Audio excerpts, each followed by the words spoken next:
Hi, this is Tim Ranzetta of NextGen Personal Finance. Today I wanted to share with you 5 tips on reading mutual fund fact sheets.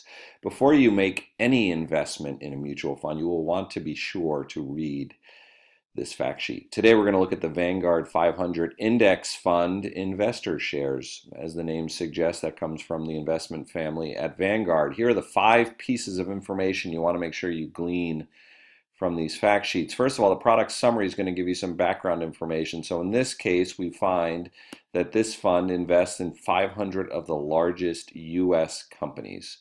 So a second fact you want to look at is on the right-hand side here under fund facts. The third item is expense ratio. These are the fees that you pay as an investor. You often don't see them because they come automatically out of the fund itself. But in this case, this is a very low expense ratio of 0.16%, as well as the minimum investment is another area you may want to take a look at.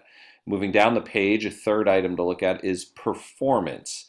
So this includes price and performance. It shows the daily change. That's probably not important. You want to be focusing on the long term. You also get SEC yield. That's a fancy name for dividend yield. So in this case, investing will yield about 2% per year. And then we get to the bar charts here showing average annual performance over multiple time periods, 1, 3, 5, and 10-year periods. And you can see how this fund stacks up against a benchmark fund. In this case, it's being compared to the S&P 500 index. The reason this fund is lower, the blue bar is lower than the yellow bar, is because the blue bar incurs fees. Again, a very small amount of fees, 0.16%, but that is the principal difference between the two.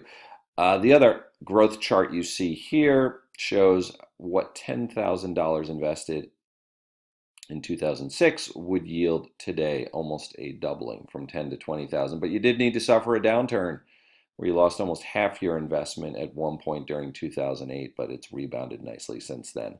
Oh, I almost skipped risk potential. You want to make sure you understand how risky this investment is. So this is a risk of 4 out of 5, and that's primarily due to the fact it's a equity or investment in the stock market. However, it is a very diversified portfolio because it does carry 500 stocks. And while we're talking about portfolio composition, let's move down to the bottom of the page here, and this is the 5th major set of data that you want to look at on this fact sheet. And that shows on the left-hand side the portfolio composition, what industry groups this fund invests in, as well as information about the number of stocks. Interesting trivia question here is actually the Vanguard 500 owns 505 stocks, not 500. Don't ask me to explain why. And then finally, you get a handle on what stocks it owns. The top 10 stocks on the list here, many names you're familiar with, that constitute about almost 19% of the total assets. So there it is, the mutual fund fact sheet. Before you make any investment, be sure to review the details.